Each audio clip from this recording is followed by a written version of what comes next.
All right, guys, thank you for having us here. My name is Herman Gonzalez. I'm a residential guy at BAC, and Scott, come here. Scott Hudson is commercial CRE. We're gonna start with a little bit with Scott. He's gonna go in and introduce himself and go through the process of what we do in the commercial side, and I'm gonna finish with the residential, the four national loans, which is what you guys are here for. So, you're in. Thank you. That's up to you. Thank you. Well, welcome everybody this morning. Just a quick show of hands, how many people have done a commercial transaction before? 1, 2, 3, 4. Okay, all right, that's perfect. Okay, because I'm gonna kind of start from the basis on what we do, and it will also help you as far as maybe what other lenders are looking at as well when it comes to the commercial side of it. Commercial is 90% underwritten by the property and 10% by the sponsor or guarantor. Commercial loans are qualified based on the net income the property produces. So instead of a DTI, you have what's called a debt service coverage ratio. A debt service coverage ratio will vary depending on the property type, because every property type is underwritten a different way. Multifamily, which would be the most prevalent type of product that you would probably see, has to have a debt service ratio of 1.2 times the annual debt service. So I'll give you an example. If your annual debt service for principal and interest payment is $50,000, so it's increments of whatever payment and the total is $50,000, your net income has to be 1.2 times that amount. That's what qualifies it. So whenever you're dealing with a commercial transaction, the most important things that you can ask for right off the bat is you need the income and expense information on the property, because that sets the tone for everything. That has to be done immediately to determine what a maximum loan amount. You have vacancy factors that have to be applied every time you do a commercial loan, and you have a management factor. So not only do you have the income and expenses of the property, but you're also going to have to deduct a vacancy factor and a management fee factor into it. Because from an underwriting perspective, we always add those in, or we call layering or factoring them in. Commercial properties tend to have only a 10-year term. So there's no 30-year terms on commercial. You have a maximum term of 10 years. You generally have a maximum fixed year period of 5 years. So you have what's called a 5-5, and then it balloons at the end of the 10-year, and it can be renewed with the existing lender or paid off or whatever. Amortization periods for commercial are generally not 30 years, they're usually 25 years. So your basics right off the bat are that you've got, instead of a DTI, you have a debt service coverage ratio, you have a shorter term on the loan as far as the length of the loan, and a shorter amortization period. So all those things are taken into consideration immediately when I get a package in from you. So what is it that we can and can't do, and what you guys should maybe look for? I cover the entire state of Florida. I do loan amounts. This will say $1 million is my minimum. That's our preferred minimum. In Dade and Broward County, and the footprint that you guys are in down here, we're generally down to $500,000. So I typically get in on an annual basis about 300 deals to look at, and I usually issue about 250 term sheets, and I usually only close 15 to 20 of them. So the percentage from what you look at to what you close is not good. So you can't, when you get a deal in, say, okay, I've got a deal and this is going to run and roll. You might have that one loan that slips, goes right through. But there's so many factors in commercial that you have to be aware of. Generally speaking, the biggest difference that you have between a residential and commercial package is your commercial transactions tend to involve a much more experienced borrower. Your much more experienced borrower tends to have an attorney. Your seller has an attorney. So you're dealing with a transaction that is much more in depth than a residential, whereas a residential borrower might really rely on you to be the focus point of the professional in guiding him. Your commercial borrower will tend to have multiple people that are speaking in his ear at any given moment, And so there's a lot of swirling that's going on around you that you have to be aware of with that. The 10% that we underwrite on the borrower side or the guarantor side, basically I'm looking at one thing, and that is liquidity and some sort of experience level that would allow this person to be buying a piece of property. And by an example, I'll give you, one of the terms that we use is commensurate. So if you come to me and a guy wants to buy a 40-unit apartment building and the purchase price is $3 million, and he needs to put 30% down, I don't want to see a personal financial statement that shows $5,000 in the bank. That doesn't work for me. That's a big red flag right off the bat. I also don't want to see a borrower that's never owned another commercial piece of property. So I'm always asking for bios and resumes as part of the package that I'll ask for you, because I want to see some depth. I can work around that. That's something that's easy to work around, because frequently, especially in this market, people come from other countries and they want to invest in real estate here, and they don't have any experience here, and that's fine, because then a local management company's bio would suffice. So there are ways to package that and keep yourself in mind when you're looking. If somebody says, well, I've never owned anything here, right off the bat, remember, we need to get somebody local with experience to add to your package. Well, if you are from here and you've never owned a commercial property and you want to begin. Okay, the same thing. Get that first transaction, get a good management company involved and use their bio to qualify you, and from then on, you'll never have to worry about it. You're generally gonna have to have a management company involved anyway, and so that's not really, you're not really asking for anything more than you need to ask for from a borrower. It's just layering the package to be a little bit more, when it gets to credit, they're going to say, this guy or girl has never owned another piece of property, how are we compensating that risk? And that's how we would compensate or mitigate that risk. So the management company becomes somewhat of like a partner in your case? They're in the package a partner. They're a partner in the write-up, but not legally involved in any way, shape, or form, other than the agreement that they have with your borrower, that they would have that as a legal perspective. So I was in your shoes about 20 years ago, and did only residential. And I had a business that had been open about 7 or 8 years, and I started getting calls from some of my residential borrowers about could I handle commercial, and I knew nothing about it at that point in time. So what I did was I took a class that was offered by the Florida Association of Mortgage Professionals, and it was a 2-day class, and it basically taught me how to calculate debt service ratios, how to calculate net incomes, what programs worked and what didn't work, and from then I had just enough knowledge to start going out and say, I think I can do this, and then I got 1 or 2 done, and from there it just took off. So I want you not to be afraid to say, I think I can take a shot at this. Go ahead. Where can we take that class? The Florida Association of Mortgage Professionals offers a CRE boot camp class 2 or 3 times a year here in Dade County. So it'd be worth you looking into. So Thank you. my team is set up specifically to work with residential mortgage brokers that maybe have not had a lot of experience with commercial. So I have a team that's very trained from day one to help you package it, to give you the information that you need, to allow it the best chance of getting approved at a credit level. Because we don't use underwriters like you would consider an underwriter for residential. We use what's called credit analyst. And there's usually 2 or 3 of them, and usually a chief credit officer that's involved in signing off. And all of the loans that we do have to be presented at the board level on commercial. So there's a lot more layering to getting the underwriting done. And my team is set up to allow you to say, hey, I've got this borrower that wants to buy this 8 unit. Where do I go from here? And so the first thing that you go from there is, if you get somebody that does it, you ask them for the income and expense statement on the property. You ask them for a property description. You ask them for a rent roll. And then you would send that to me. And then I would analyze it based on what we can do and what we can't do. And then I would issue what's called a letter of intent. And it's a term sheet.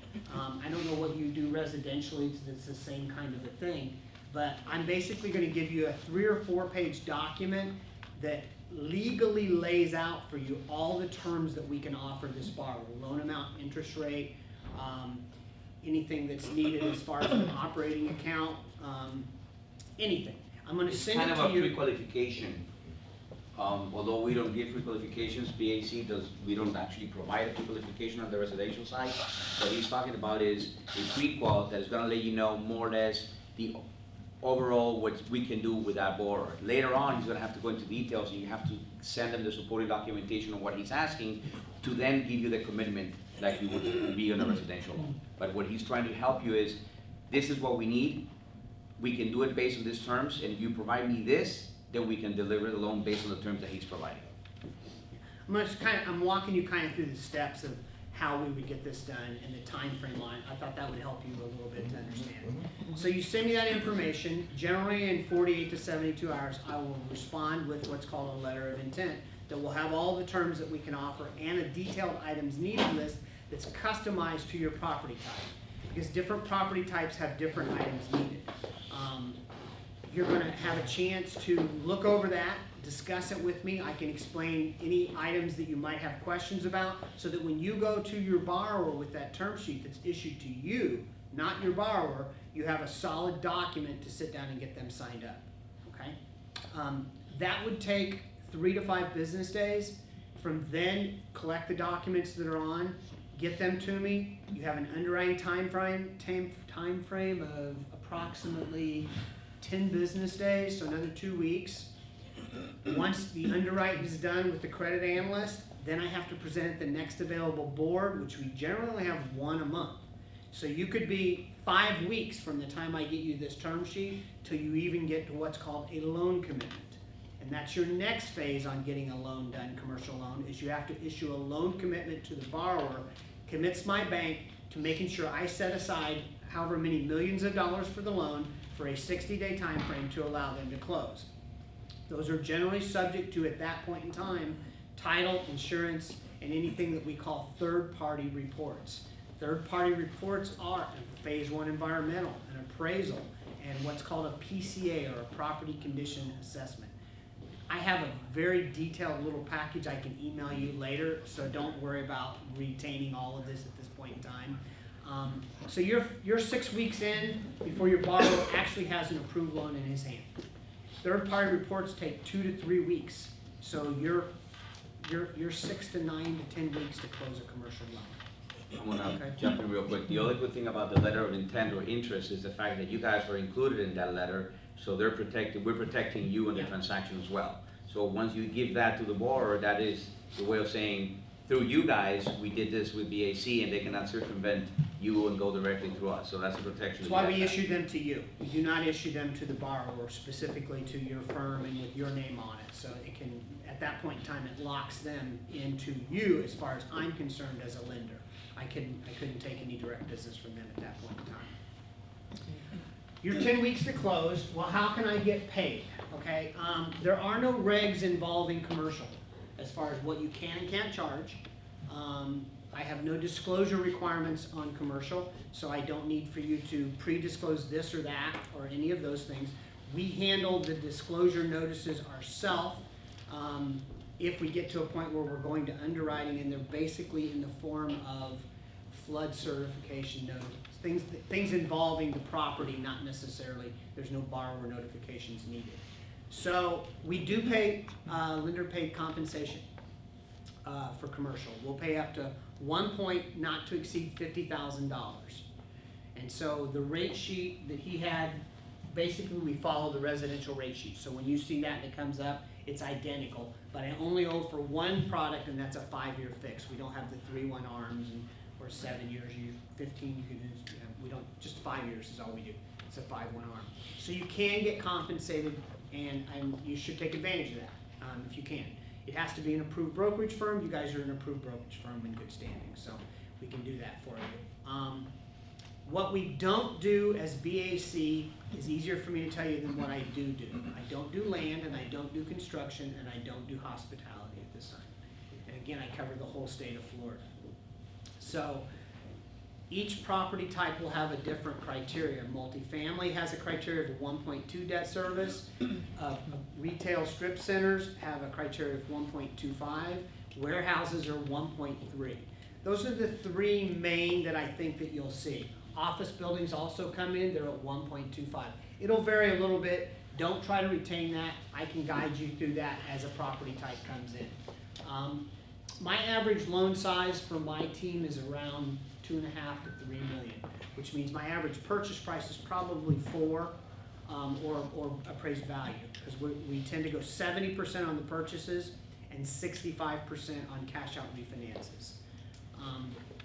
I would anticipate that you guys would be looking at average deal sizes of somewhere between 750 to 1.5 on your as you first get into it, because you'll be looking at multifamily buildings or smaller strip centers that have purchase prices in the $2 to $2.5 million range. I don't know what your geographic territory is for the group that's in here. Brief. Go. The whole state. The whole state, good, okay. Well, then I'll give you a little bit of background on what's called a cap rate, because I think that's something you should hear a little bit about. Commercial real estate investors will tend to purchase property based on a cap rate, or it's a capital investment rate. In Dade and Broward County, we have very low cap rates. And a cap rate basically means if you pay $1 million for a piece of property and it has a net income of $40,000, this is just an example, you have a 4 cap. So that you're getting a 4% return on your $1 million investment.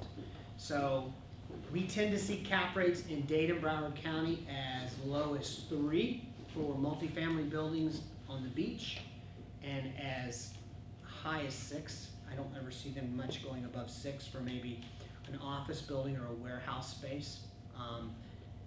The rest of the state, by example, the cap rate for a multifamily building in Orlando and Tampa is 6. So you might see a lot more business up there than you will down here. And a warehouse might be 8. Jacksonville's also another place that I see a lot of really good cap rates still. So from your perspective as a professional giving advice, somebody says, well, I want to go look for an apartment building, that's something you should probably kind of have that little bit of that knowledge and say, well, you can look down here and I'm glad to help you, but be prepared for a lower cap rate down here than you would get in Jacksonville and Tampa. Why would an apartment building in Miami Beach be a less cap investment than one in Jacksonville? One reason, it's called cap rate compression.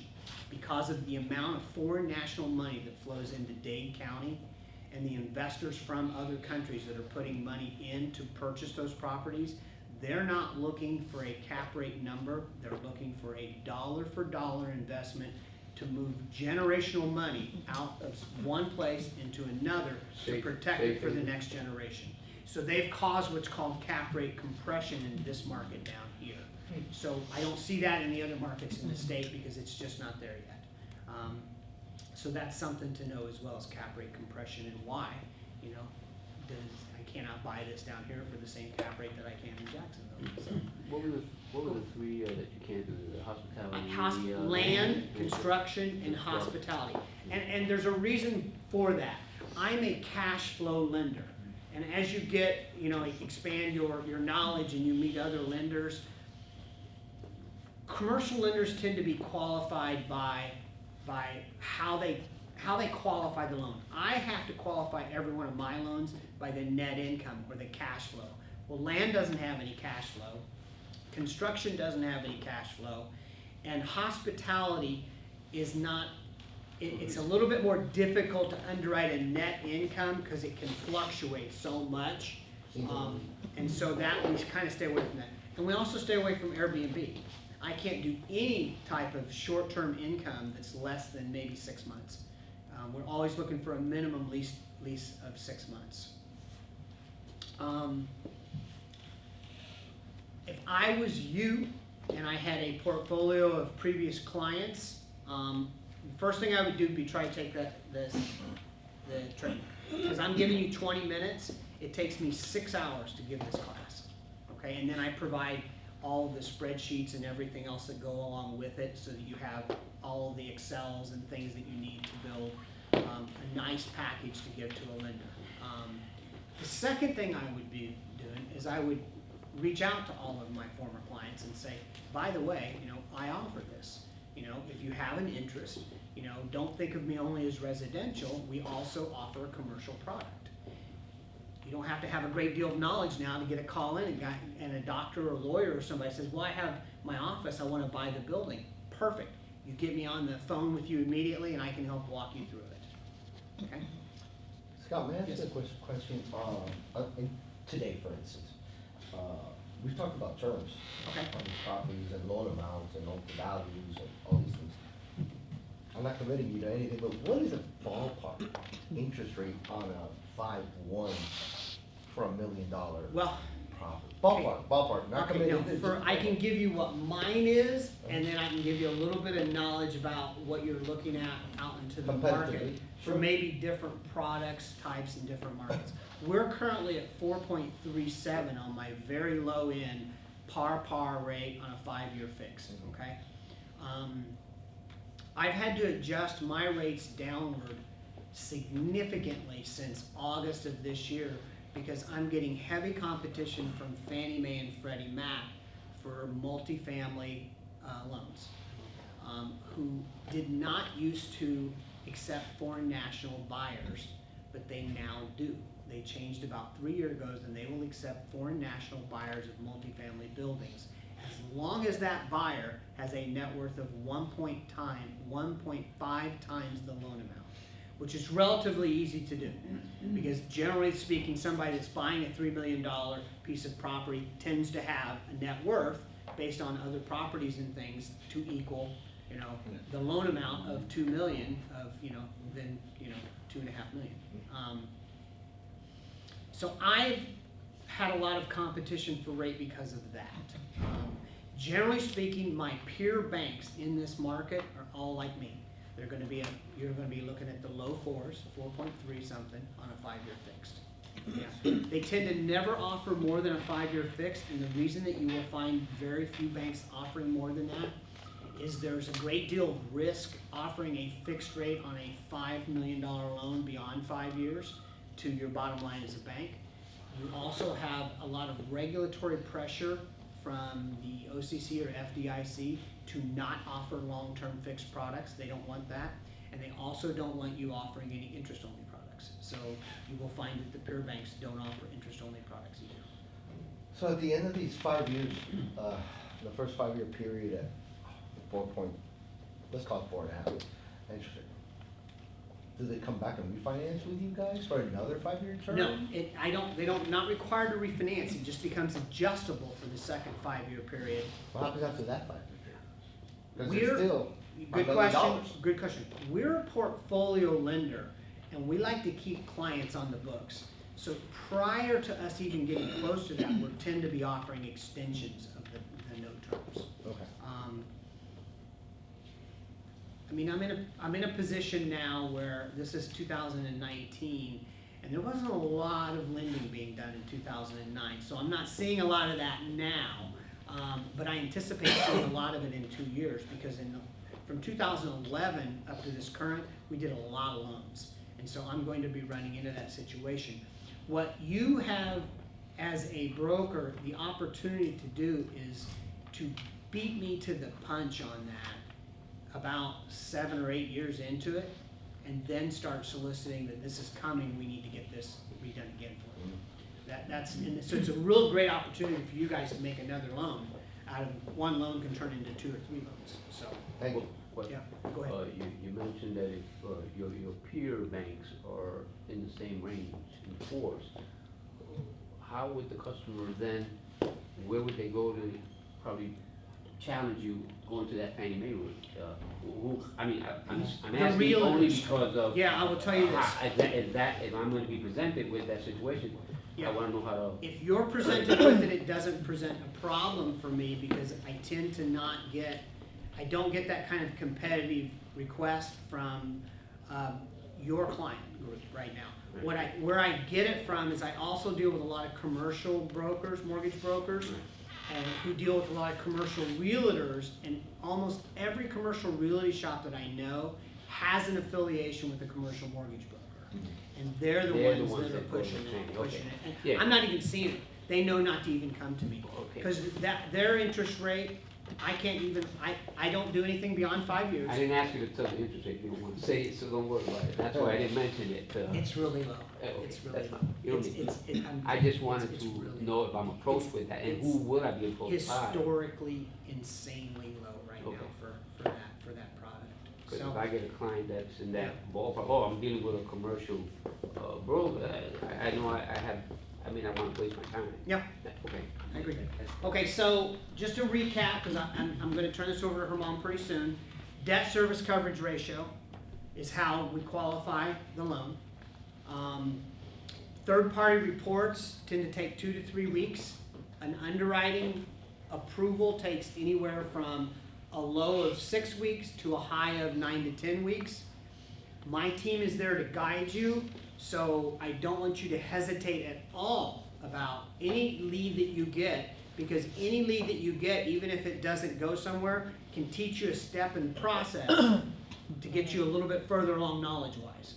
So the next time it comes in, you'll remember how it worked and what we do. So my team is set up, so I don't want you to be hesitant at all to say, Scott, I've never done this before, can you take a look at it? Absolutely.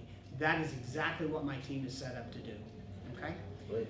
We will compensate, 10-year loans, 25-year amortizations, no disclosure regs at all, and you can charge as much as you want.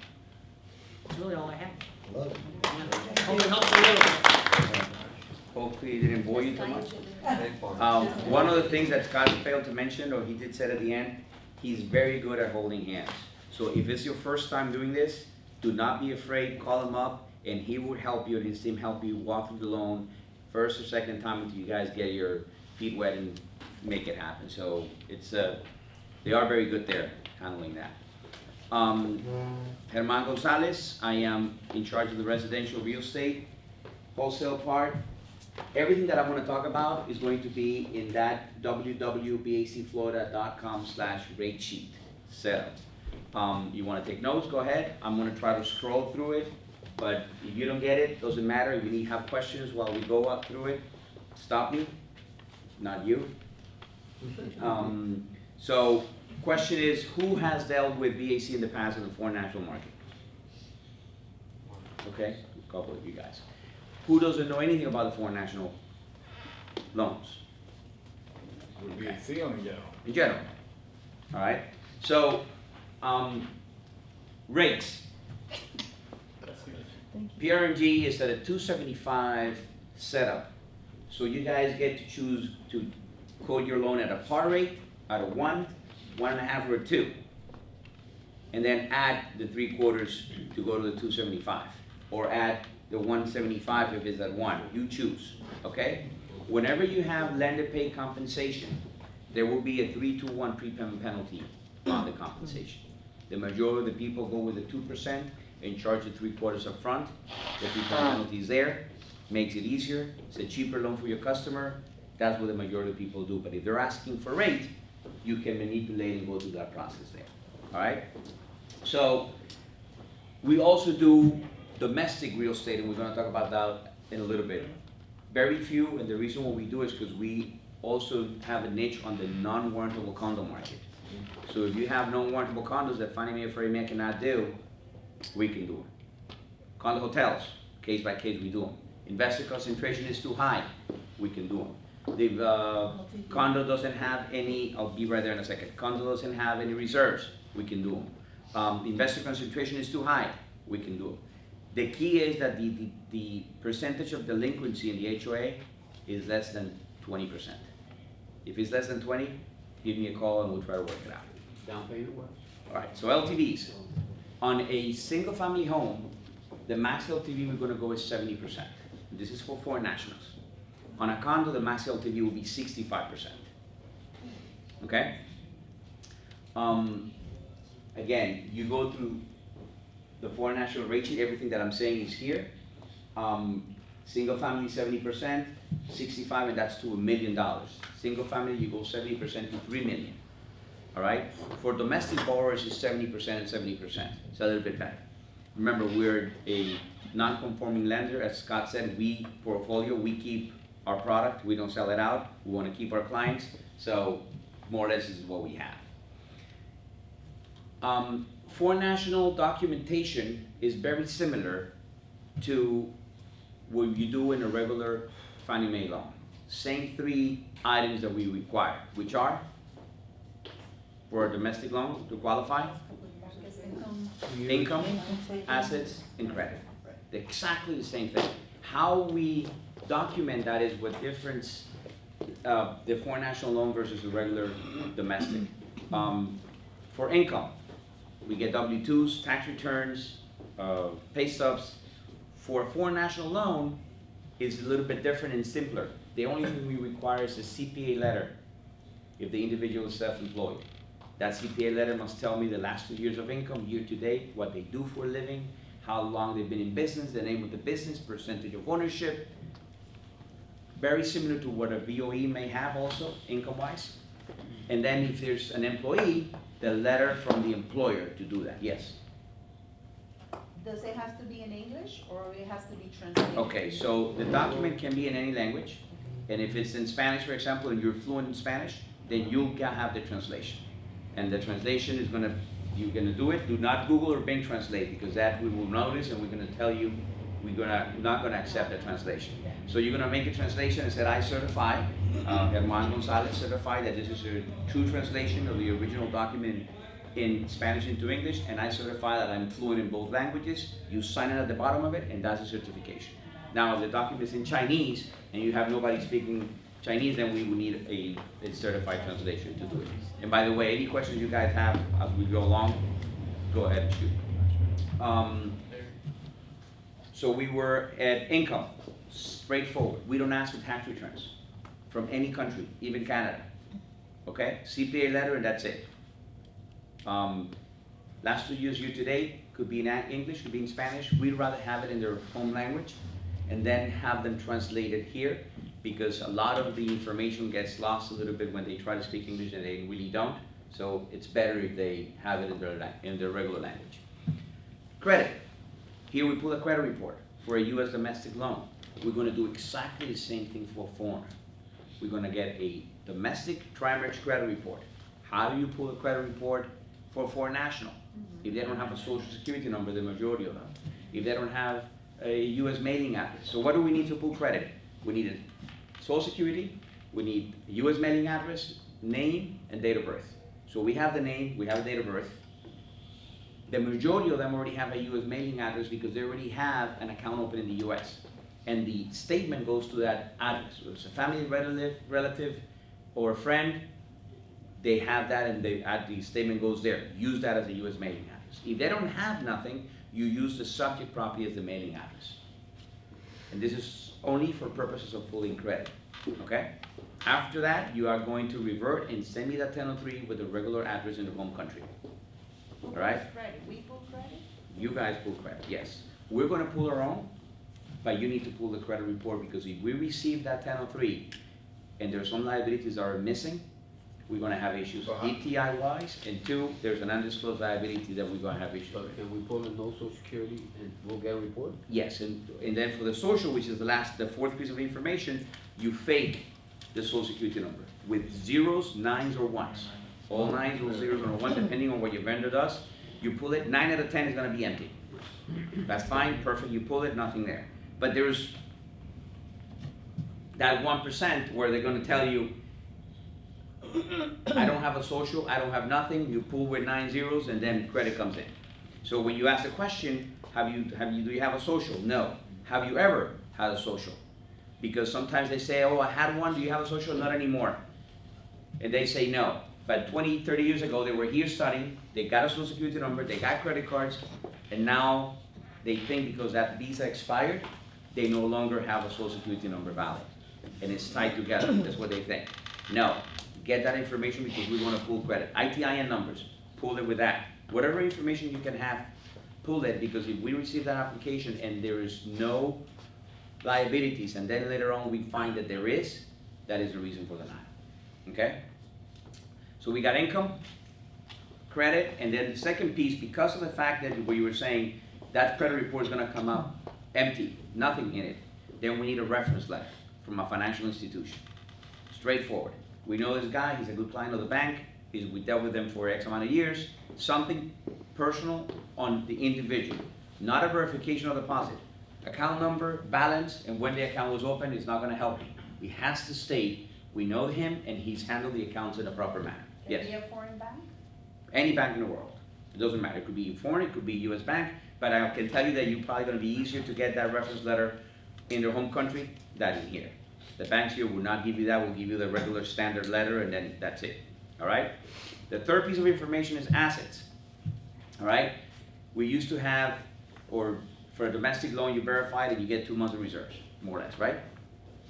US is a little bit different than the foreign nationals. So foreign nationals will need the 35% down, and we're going to need to verify 3 things. We're gonna divide the assets into 3 parts. Number 1, the EMD. Especially if it is a developer deal where the individual gave the money 3, 4, 5 years ago, or 2 years ago. We need to tie that deposit to the individual we're lending the money to, all right? Number 2 is a cash to close. If the cash to close on a foreign national is already in a US bank, before you take the application, we're not gonna season or source those funds, okay? For foreign national, this is important, because a lot of people transfer money from here to there and you cannot actually track it. So if you take a step back and have them deposit the money first in the US, have the money verified in the US, and then you go in and take the application, you're gonna resolve a lot of those issues. And then the third part is the reserves, all right? So for reserves, yes, So you don't need 2 months bank statement or 3 months bank statement? no. If you do what I said before, where the money's already in the US, Right. you don't, you meet the most current and that's it. Why? Because we're gonna let the receiving bank do their checks, BSA checks, quality control, everything is on them, on their money. So if Bank of America received $450,000 and they're okay with it, so are we. When do we get the 2-3 months bank statements? When you start that application, and after you do, they transfer money into the US. Now we become involved through you guys, and then we're gonna ask you, I need 3 month statements on the account where the money came from, and we're gonna source and season those deposits. And you're gonna open a can of worms that you might not wanna open at that time. Okay, yes? So if we have a full statement with the deposit already there, we need to provide only one statement. So, Statement. good question. So you give me the statement, and now in that statement, it shows a $450,000 deposit, Deposit, yeah. all right? But the deposit was made on November 20th, and you take the application today, December 3rd. Are we gonna have any issues? No, Why? because It's it's already already here. verified. It's already here. Before. And they're very strict, the banks. Now, if you For the money. give me that deposit, and the deposit happened December 3rd, and the deposit happened December 10th, then I'm gonna ask for the verification, okay? Yes. I would like to bring something to your attention, if anybody that doesn't know this. Some clients, foreign nationals, they might come into the country with money that they can report at customs, That's correct, and then they deposit it into the bank. that's correct. Now, they're gonna get a letter from customs, they don't get the letter, it's a report that's done at customs, but if that's your case, you're never gonna get that letter from customs, and you won't be able to verify Yes. the money, where it came from. I mean, I had that issue with the Yeah, the biggest issue in that case is actually getting the money out of your home country Right. than coming here. If you report the money coming in, you're not gonna have a problem, Yes. okay? That's the key. So, the EMD, yes, go ahead. But in pre-construction, that money, he gave that money or she Years gave that ago, money right. 3 years Perfect. ago. Yeah. So, And you're how do doing we the application verify? right now. Usually, that money is given by a wire transfer, Right. a check. We need to tie that deposit to the individual we're lending the money to. So we're gonna take a step back on the EMDs. To the 2-3 individual. years ago, To tie the money to him, but not where the money came from. exactly. Okay. So, which in a way is the same, let me explain. So we get a wire transfer, and he transferred the money from his account in Panama into the US, okay? And the account in Panama says who the originator of that transfer was. If the name of the borrower is in that wire transfer, it came from him. And that account from Banesco, Panama, then it's there. You're good. You tie it to him because his name is there. But if the name of the originator is Libertad LLC, we're gonna say, okay, who is Libertad LLC? Who are the members of Libertad LLC? Oh, there's 4 people, and we're only dealing with 1. Okay, who are the other 3? And are the other 3 aware to the fact that that 1 gave the deposit? Now we need a letter from the first 3 and verify who it is, and it becomes a little bit more cumbersome, but we can verify it. But if you are not in Libertad LLC and it's other 4 people that you gave money to send here, we have a problem. Houston, because now you cannot tie it to the borrower. Always have to be tied, especially in the EMDs. If it's a regular or transaction that is happening now, it's a lot easier because you can verify it comes from here and there. But if it's not, you need to make sure that you tie that initial EMD to the individual we're lending the money to. That is key. The second is the cash to close, right? That we said if it's in the US, we're okay. And the third are the reserves. Reserves could be anywhere in the world, and we only need 1 bank statement to verify that. And let me repeat that, anywhere in the world that does not have currency controls, like Chile, Venezuela, like Russia, like Ukraine, or any other individual country that is sanctioned by OFAC, then we would not actually go into there. You guys doing foreign measure on Venezuela? We're not. And we will do Venezuelans if their income is derived from outside of Venezuela and they reside outside of Venezuela. Then it's considered Mexican source income or Colombian source income, or it depends. 65 LTV or less, we require 12 months of PITI in reserves. Anything above 65 LTV, we require 24 months of PITI in reserves. Okay? You're sad because we don't do Venezuelans? Yeah. Very few banks today are doing Venezuelans, very few. We recently actually made a change for Argentinians as well because of the situation in Argentina. Now we are only doing Argentinians through our asset depletion program. We saw another way of actually qualifying a borrower. So we discuss income, we discuss credit, assets. Question? Income, credit, and assets. Then is the property. Going back to the condo hotels, we don't have a problem with condo hotels in a case-by-case basis, but you already are okay. Condominiums, we're okay. We are in the whole state of Florida. $175,000 minimum for a condo, $200,000 minimum for a single-family residence. There is 2 counties in Florida that we have a different guideline for those, and those are Polk and Osceola counties in Orlando. All right, which we are 200,000 minimum, 60% max LTV. Because of the Airbnbs that Scott was mentioning, there's a lot of rental communities in those 2 counties, so we have that cap there. Again, everything that I'm saying, you can find it in here. We require a condo questionnaire for every single one, yes? Yeah, that was my question about the condo questionnaire. Every single condo, we require a condo questionnaire. Full condo? We have it in the site, it's very straightforward, and again, the key there is that the delinquency percentage is below 20%. As long as it's below that, you're gonna be okay. About reserves?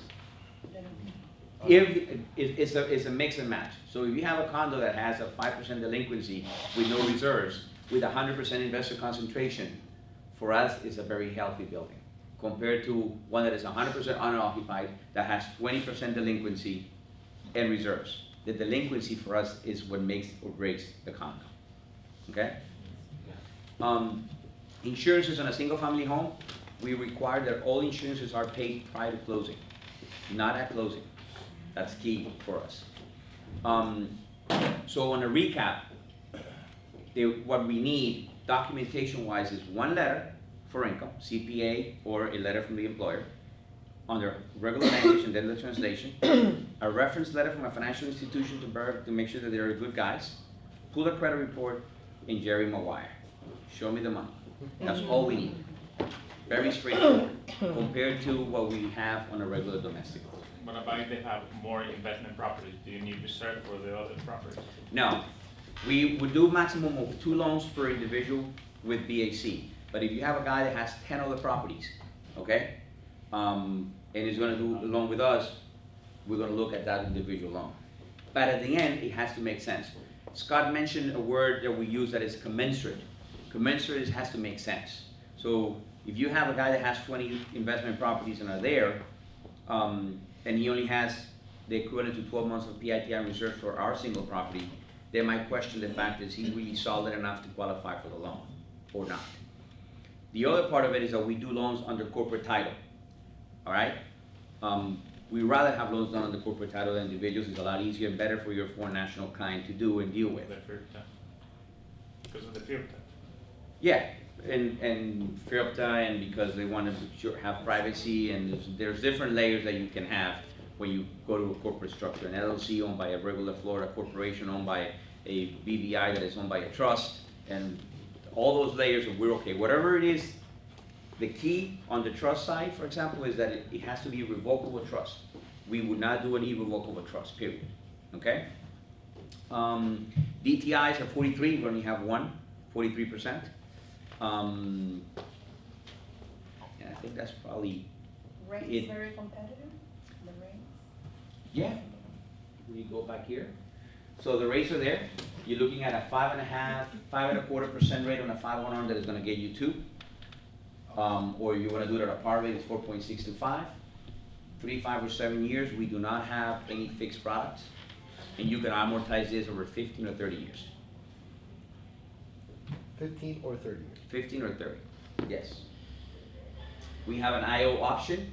You're gonna reduce the rate by a quarter, increase the rate by 1/4% and reduce the LTV by 0.5%, by 5% to qualify, yes. I have a question for you. I had a client last month who was interested in purchasing a home here, a second home, okay? And we discussed your product line, what have you, which I thought was very good, by the way. And he came back with something to me which I thought was absurd. Okay, I'm gonna ask you your expertise. I personally thought it was absurd for a foreign national second home purchase, okay? Okay. On a single family residence. He said that he could get, with HSBC, a 3% interest rate for a 30-year fixed on a foreign national 30-year single. Is that factual? it is. That is. HSBC have for their own clients specific program, or you need to open an account with them and deposit $150,000 or something like that, but they do have that set up. I see. They do have, I believe what HSBC does not do is the corporate title part, Mhm. but on a regular loan, they are very competitive. Are they undercutting the market a little bit? Just to They are, grab- they always have, Yeah. but I lost a deal. they've done it more on the individuals that have their account with them, or some type of relationship, they do have that set up. So this is factual. Okay. Yes, it is, I it is, appreciate that. it is. Herman, what kind of expectation can you set with your clients as far as closing time? Perfect. From the time you submit? I was gonna go there. So, we underwrite files manually. We are not DU or LP, you guys are looking at me like, what? You guys are processors? Yeah? So we do it manually. File will come in, we upload the file into the portal, it's there, and an actual underwriter is going to look at the file like the old-fashioned way. 1, 2, 3, make sure, I'm gonna communicate with you, I'm missing this document, I have this, this was not translated, I don't understand what you did here. We are on a face-to-face, voice-to-voice relationship, okay? From the time you guys put that loan in, it's gonna take us around 7 to 10 business days to give you an underwriting disposition. It's not the same DU or LP that you get it immediately in 24 hours you close, no. Because of the fact of how we do business, we're going to look at this, analyze it, and give you disposition. But once we approve that loan, then the conditions that you're gonna have there are minimal. Why 7, 10 days? Because we do all the checks up front. Our QCs, our verification, everything is done up front to make sure that when we give you the approval, we are not going to have an issue later. So I'm gonna ask a question back. Do you guys rather have a approval within 2, 3 days of submission and then condition with a lot of stuff for us to double check and see that, or you rather wait the 7 to 10 days and make sure that it's a good guy, and if you give me the conditions, I'm gonna give you the loan? Get it done at, So that is what we deal with. A lot of people complain, oh, 7, 10 days is a lot. Yeah, but once we give you the approval and you give me those conditions, you're good to go, because I already checked everything on that guy. I already Googled the guy, I already verified, I did everything on him and his company. So we know that when we give you the deliver that commitment on that approval, that's what we have, okay? So time frame more or less is that. After you upload conditions, okay, and I can talk to you about uploading and everything, but that's gonna take too long, but it's very similar, very friendly portal. When you upload conditions, make sure that you put notify lender. That way the underwriter is notified that all the conditions are there for her to review. and she's gonna look at them 24, 48 hours and give you a clear. If you do not upload all conditions at once and you piecemeal conditions, you already know the drill, you know what happens. It's gonna take longer. Are you familiar with our AFS department? Do you get loans from us through AFS that way? Are you familiar with that at all? We don't get it through AFS. I don't know exactly how you guys do it, the branches are different, but you upload the file to the Fannie Mae 3.2, you're gonna upload it to the portal, so I don't get, it's an interface. For international, we have It's to a- do it. We're doing it Yeah, ourselves? Yeah, like a no, regular it's- broker loan. Okay, thank you guys. The broker loans, yes, go Do ahead. you have a borrower pay, Brokered out? Yeah, but we gotta- borrower pay? Borrower pay compensation is a par rate, It's a part. 0, and then you charge a commission up front, which I believe The is you're at 2.1. 275, I think, on the broker loan. So we can do borrower pay with origination points. Both. You do Right. borrower pay, you charge the 275, and you charge the 4.5 or 625 of the 5%. Key, on the domestic loans, non-warrantable condos, so you have a guy who's buying his primary home, and it's a non-warrantable condo that Fannie Mae is not gonna take. So we do 70%, and these are the rates that you have, there's no lender pay compensation on domestic loans. You have to charge that up front. Bar. Well, there's no lender paid, everything has to be borrower paid. Okay? So Am I missing 70% on non-mortgageable condos, 70%. Non-warrantable condos for domestic, 70%, Right. for national, 65.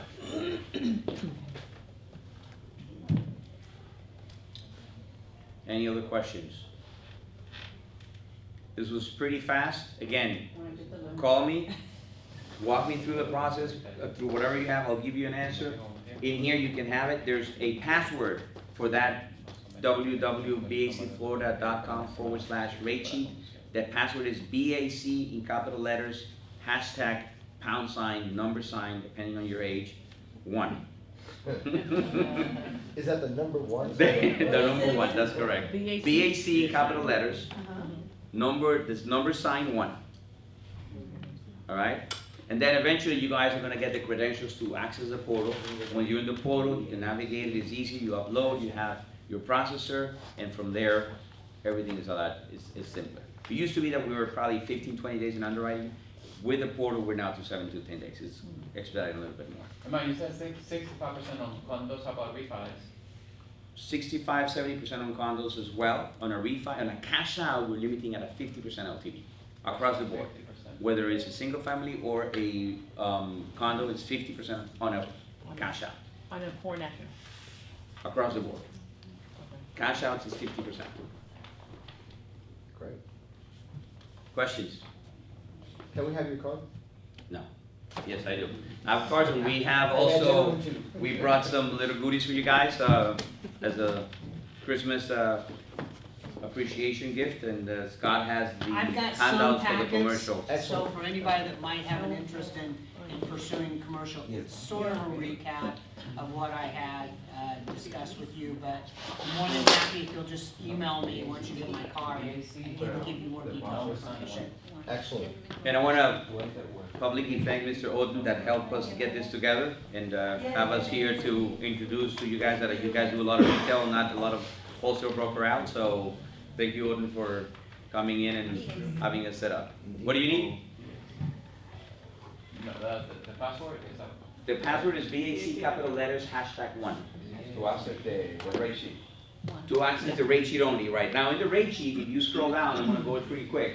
You're gonna have our matrix for domestic and foreign nationals, all right? You're gonna have the documentation requirement that we need, some key features. Our loan fees are there as well. Appraisals, the fees for the appraisals, we charge the appraisals and we actually order the appraisals on your behalf. So when you upload the file, you're gonna give me a credit card information on your borrower sign so we can order the appraisal on your behalf or yours. Everybody at the bank is here, so you can contact the underwriter directly, you can contact me or Scott or Jeff, whoever is there, depending on what stage of the loan is. Is this new? Is this the newest one you have? Yeah, this is the newest one we have, yes. The commercial real estate, huh? Henry what? Henry Yaranga. Yeah, he's there now. No kidding. Yeah, we get him, he's a operator. Really? Alright. Where's Jeff? So, Interesting. then documentation, this is what we do, the 3, 5, the 7, the terms, what we do, the prepayment penalty, no escrow waivers, by the way. We escrow, no waivers, okay? Our landing areas, no studios, no efficiencies or ways on condos. The documentation that we discussed is here, what we need, little by little. Credit scores on domestic, 680, or 660, did we reduce it? 660. Credit score for domestic, 660. Let me ask you, Yes. this foreign national, okay, you tell me put 9999 for your Yes. full credit. Is it usually for sure something's gonna come up? The majority is nothing. Nothing. The majority, if you don't have established a bank account or a credit card here, and it's the first time you're buying property and coming into the US, you're gonna pull the credit with the subject property address, the 999, your date of birth, and the name. Nothing's gonna show up. Like, we just have But- to still give you that. But if you came in 2 years ago and you went to a Macy's store and you applied for a credit card with, and they gave you the credit card, or J.C. Penney's or Boudin's or whatever cards way back there, where It'll come up. it will come out. Or you might get a Diners. Right, or if something will come up, or American you went and opened your account with Bank of America, and Bank of America gave you a secure credit card, that's gonna come up. So make sure that you pull credit that way. We're going to do it, but if you don't and we do, and then that application is signed and is delivered, it's an undisclosed liability, and now we take a step back and say, okay, what else did you didn't tell us? Now the question mark comes in. We believe you until we don't. You're right. And then we're gonna ask like, okay, what else? Let's Are say you they looking don't at have a Bourdain's card. Okay? And they didn't pay on time or whatever.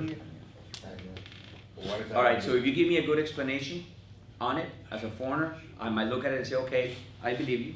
But if it's a mortgage-related delinquency, Ah, that's different. meh, that's a no. Don't even call me, Yeah. because that's So gonna be. even if they had foreclosures back in the. It doesn't matter. Any foreclosures, any didn't lose, No any matter how far extra, back. it doesn't matter. If you are late payments on mortgages or real estate, you're done with us. Right. It's a big no. See what else we have here. So if you had a foreclosure back in Maybe you gotta 2004, do it more. but you already If lost it the property. shows up and we know about it, It doesn't matter, you don't have the property or anything, okay. yeah. All right? What's the seasoning? There's no seasoning. If it shows up, it's there. One of the things is, for example, if you have other properties, you asked me a question about if the guy has 10 other properties, okay? If he has 10 other properties, the rule of thumb will tell me that he has those properties under a corporation, under an LLC. So he really is not the owner of the real estate. He owns a piece of paper, which is the corporation. So that is a non-contingent asset or non-contingent liability. So you put and you list those under other assets, and you give me the name of the company and the net worth. You don't need to list all those real estates under the REO because you don't own them, you own the company that owns the real estate. Yeah. Okay? Now, if you have a mortgage on those properties and you are guaranteeing that loan yourself, you are on the hook for the loan, then you need to put it on the real estate because we're gonna charge you. But if you're not, because the loan was done to the company and you didn't sign anything, then you're good to go. You don't have to. Okay? The letter of reference, corporate title, a little bit more on the guidelines. Let's see, what else do I have here? Asset depletion. So you have a guy who recently inherited $3 million US. Then we can do that loan based on the asset depletion. If he has the account and he has the money in Merrill Lynch or JP Morgan Chase, the money's there, we will take $3 million, and based on the $3 million, we're gonna give you income. Rule of thumb real quick, for every $100,000 that the guy has in post-closing reserves, we will give you $900 of income. Or for every million, he gets $9,000 of income. And then that's your income and your reserves, and you qualify. 60% max, and the DTI on this are 50%. Okay? And you can use, That's very good. You don't put a hold on those assets. no, we don't put a hole in the assets, we just need to see them and that's it, okay? $250,000 is the minimum down payment on that, so if our minimum loan amount is $200,000, the property must be $450, $250 down, and we'll finance the $200, okay, on the asset depletion loans. And there's no minimum, and you can use this for a foreign national, you can use this for a domestic borrower, it doesn't really matter, across the board. Where do not lend? As I mentioned before, any countries that are sanctioned by OFAC, like Venezuela, Russia, Ukraine, Balkan countries, countries that are in the Middle East, In former Soviet bloc countries, we will do it, but they need to have a relationship established outside of their country for a minimum of 6 months. And then Chinese, they require to have 30%, 40%, 35% down, and then 30% of the purchase price in post-closing reserves. And they need to have a relationship, everything is here. And Argentinians only asset depletion. That was the only way we would do Argentinians, so the asset depletion methodology. The condo questionnaire that you were referring to is here. You can print this, take out our number, phone number, and everything, put PRMG on it, and send it in, because if not, it will come to me, and you will never see that, because they'll probably send it directly.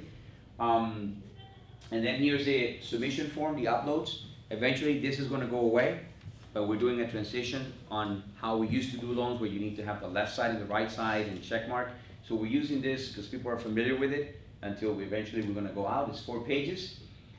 This is key because here's the information you're gonna provide to us on who the MLO is, who the contact information is for the appraisal, who is the closing agent, your fees, are you gonna float or lock your rate? And that's basically it. And then how much you're charging. This is for non-trade loans. Again, when you're ready to do this, you're gonna give me a call. Herman, you give us a presentation. For the people that are watching it, you give me a presentation. I saw this. I have no idea. Please help me out. We'll work through you and make sure. We're here to help you approve loans and make some money together and don't deny it. Yes?